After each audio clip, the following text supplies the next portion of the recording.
Allohni rozi qilaman degan odam bir paytda o'zida ota-onani rozi qilish kerak. Ota-onani rozi qilmasdan turib Allohni rozi qila olmaymiz ekan sizlar.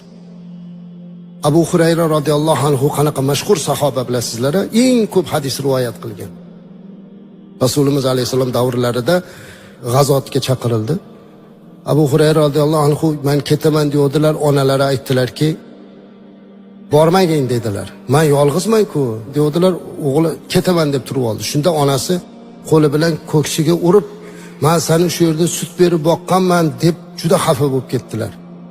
Keyin o'g'liga bildirmasdan Rasululloh sollallohu alayhi vasallamga kelib voqeani aytib berdilar.